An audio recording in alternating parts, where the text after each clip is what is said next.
அடிக்கிற வெயிலுக்கு ஐஸ்கிரீம்னா வேண்டான்னு சொல்கிறவங்க யாராவது இருப்பாங்களா? நீங்களும் இந்த மெத்தடில் ஒரு டைம் ஐஸ்கிரீம் செஞ்சு பார்த்துட்டு எப்படி இருந்ததுங்கிறத மறக்காமல் கமெண்ட் பண்ணுங்கள். Hi friends, welcome and welcome back to my channel. இன்றைக்கி நம்ம சேனலில் ஆரஞ்சு ஐஸ்கிரீம் எப்படி செய்கிறதுன்னு தான் பார்க்க போகிறோம். இதுக்கு நமக்கு தேவையான அளவு ஆரஞ்சு எடுத்துக்கலாம்.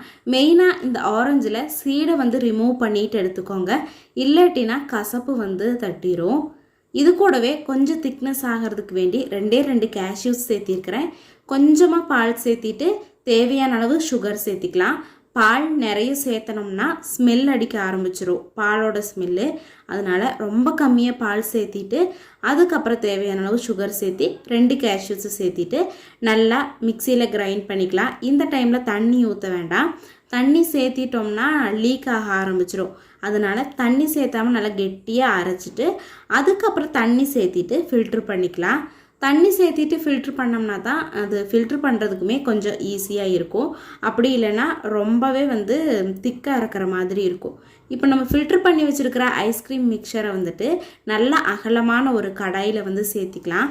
இது சில டைம் நம்ம கிளறும் போது பொங்கி வரும். அதனால நல்லா அகலமான ஒரு கடாயில் சேர்த்திட்டு இது கூட மெயினாக நம்ம சேர்த்த வேண்டியது கார்ன்ஃப்ளவரை நல்லா தண்ணியில் கரைச்சி வச்சுட்டு அதையும் சேர்த்திக்கலாம். இந்த கார்ன்ஃப்ளவர் சேர்த்தும் போது தான் நல்லா ஐஸ்கிரீமோட டெக்ஸ்சர் நமக்கு கிடைக்கும். இப்போ அதையும் சேர்த்திட்டு நல்லா மிக்ஸ் பண்ணிகிட்டே இருப்போம். சில டைம் இது பொங்கி வர்றதுக்கு கூட சான்சஸ் இருக்குது. இதை நம்ம கிளறிட்டே இருக்கும்போது இது ஒரு ஸ்டேஜ் ஆகும்போது நல்லாவே கொஞ்சம் குழகுழப்பாகிற மாதிரி இருக்கும். நம்ம ரொம்பவே தண்ணியாட்டம் சேர்த்தனது இப்போ பார்த்திங்கன்னா நல்லா குழகுழப்பாயிரும். இதை அப்படியே நம்ம விட்டுட்டு நல்லா ஆறுனதுக்கப்புறமா நல்லா ஏர்டைட்டான ஒரு பாக்ஸில் ஸ்டோர் பண்ணி ஃப்ரீசரில் வச்சிடலாம். ஃப்ரீசரில் வைக்கும்போது நல்லா கெட்டியாக ஆரம்பிச்சிடும்.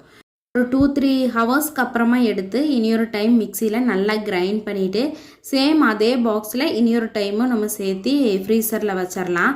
இப்படி ஒரு 2-3 டைம்ஸ் பண்ணினதுக்கப்புறமா நம்ம எந்த மோல்டு வேணுமோ அதில் சேர்த்திக்கலாம். நான் இன்றைக்கி மோல்டு எதுவும் இல்லாதனால அதான் நம்ம வீட்டில் யூஸ் பண்ணுற டீ டம்ளரில் ஐஸ் குச்சி சேர்த்திட்டு இந்த மிக்ஸியை சேர்த்தி ஒரு 8 ஹவர்ஸ் ஃப்ரீசரில் வச்சுட்டு தண்ணியில் அப்படியே விட்டு அன்மோல்டு பண்ணணும்னா சூப்பர் டேஸ்டான ஆரஞ்சு ஐஸ்கிரீம் ரெடி ஆயிரும்.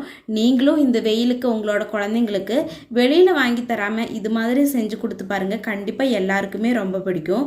இந்த வீடியோ பிடிச்சிருந்தனா லைக் பண்ணி சப்ஸ்கிரைப் பண்ணிக்கோங்க. தேங்க்ஸ் ஃபார் வாட்சிங். Bye bye.